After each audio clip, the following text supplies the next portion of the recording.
शुभ सकाळ दर्शक बंधु ओडिया न्यूज इन्फो चैनल को आपन को स्वागत। प्रत्येक दिन गुरुत्वपूर्ण खबर देखा आपण आम चैनल को लाइक सब्सक्राइब करूँ जहाँफल आम अपलोड करुवा प्रत्येक वीडियो आपण सर्वप्रथमे पाइबे। राज्यर बिजुली उपभोक्ता खुशी खबर। घरोई उपभोक्ता प्रति स्लाब खुचुरा जोगाण देय यूनिट पिछा 10 पैसा ह्रास कर 2 वर्ष हेब बिजुली देय अपरिवर्तित रही बेले प्रथम थर लगी बिजुली देय ह्रास कर घरोई व्यतीत अन्य वर्गगुड़िकर देय अपरिवर्तित रही ओडिशा विद्युत नियामक आयोग ओईआरसी पक्षर सूचना दी जाइए। 2024-25 आर्थिक वर्ष पर ओईआरसी पक्षर यह निर्देश जारी होइछि।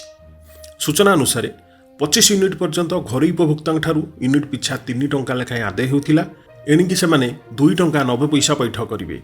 सेहीपरि 50 रु 200 यूनिट पर्यंत उपभोक्ता 4 टंका 80 पैसा बदल में 4 टंका 70 पैसा देवे। यासह 200 रु 400 यूनिट पर्यंत उपभोक्ता यूनिट पिछा 5 टंका 80 पैसा परिवर्ते 5 टंका 70 पैसा देवे।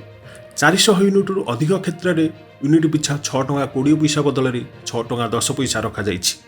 अन्य पक्षरे पूर्वर बीपीएल ग्राहक मासिक धार्य 80 टंका देउथिया बेले एथिरे 10 टंका ह्रास पाई सेमानंकु 70 टंका देबाको हेबो।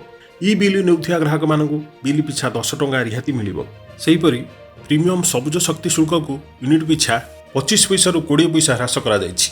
ई जान ग्रहणीयता को उत्साहित करने उद्देश्य यूनिट पिछा 50 पैसा ह्रास होइछि। 5 टंका 50 पैसा देय परिवर्ते ग्राहकों को एबे यूनिट पिछा 5 टंका देबाक पड़िबो।